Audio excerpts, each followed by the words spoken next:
As part of our ongoing Pearl and Promise initiative here at PBS that explores the human impact of climate change, we take you tonight from the urban jungle of New York City to one of our planet's most diverse and stunning rainforests, the Monteverde Cloud Forest in Costa Rica.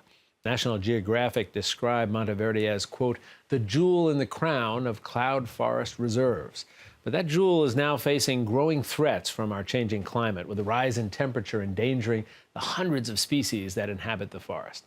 Columbia University master's students, Julie Tomas and John Rouse, had the opportunity to travel to Monteverde as part of their studies at the School of International Public Affairs. And they've documented their experience in this short film. Let's take a quick look. Can private rainforest reserves play a role in saving the world's biodiversity? This place is just about 15 square miles, but we have about 2 to 3% of the biodiversity in the world. What are the keys to matching ecotourism with long-term habitat preservation? You have to balance your conservation goal without risking the integrity of the ecosystem that you are trying to conserve. Two surprising cases from Costa Rica provide insight into the potential and challenges facing the world's private rainforest sanctuaries. Both John and Julie are studying global warming as part of their Masters of Development practice program at Columbia. Pleased to welcome them both to us, joining us on the program. Nice to have you both here with us. Thanks for having us. So it's a fascinating film that you put together, and the story is fascinating. But let's start off with a big picture. We often hear about rainforests. This one is nowhere near Manhattan. Why do we, as society, need to be concerned about rainforests? John, I'll ask you first. So when we look at rainforests as an ecosystem, they're sort of the lungs of the world. They're going to be sucking in all the carbon dioxide that we create and breathing out all the oxygen that we then use to live ourselves. So a threat to the rainforest is, in some real sense, a threat to our own lives. What got you, Julie, I'll ask you this. The two of you, as I indicated, are involved in these master's programs. So what was it that got you there to Monteverde and Costa Rica? So for me, it was definitely the melding of conservation as well as the film project that brought me my passion into this project. Conservation, especially in Monteverde. Monteverde is 3.5% of the biodiversity of the world in the 54,000 acres of the Children's Eternal Rainforest, for example. I mean, if that isn't worth protecting, what is?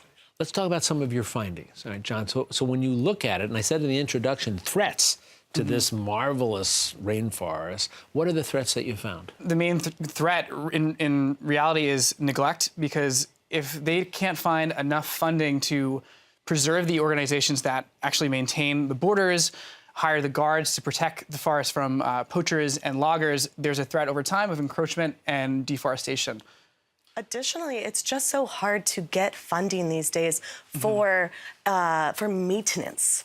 It's a lot easier to get funding for rainforests and for conservation in general if you're doing reforestation, if you're giving land that's using for agriculture right now and then making that into forest. But for just getting donations for maintaining the rainforest, let me talk about that, because I found hard. that interesting and intriguing. And I suspect most people, if you talk to them about rainforests, they'll say, all right, we have to preserve them, which means we don't cut them down. But when you talk about funding for maintenance, I think that might be surprising to people when they're saying it's a rainforest. What kind of maintenance are we talking about? How do you explain that to people? Well, think about it this way, is that these forests are sort of an island. They're like a small area of land surrounded by society, surrounded by cities, towns, and these cities and towns are always looking for more resources. And if you were to leave these forests to their own devices, unkept, it's almost inevitable that these communities would come in and, just as a nature of economics, use the forest for their own benefit. As we've seen throughout history. Throughout history, yeah. Additionally, even environmental education, that is the programs that are going on at the Children's Eternal Rainforest, at the Monteverde Cloud Forest, those environmental education programs are actually teaching the communities the importance of the rainforest. And I mean, in general, the community is not seeing the importance The community understand, they see that as a resource to allow them to exist, And it to makes function, sense. to flourish. Right. And again, throughout history, that's what we've done. So you have to sort of, it sounds like you have to reteach them. It's interesting if you look at Costa Rica as a case study from the 50s into the early 80s, it was in a pretty rapid stage of deforestation. And it was only in sort of the 80s or 90s onward that we see this now reversal of that trend. Now there's a trend of reforestation.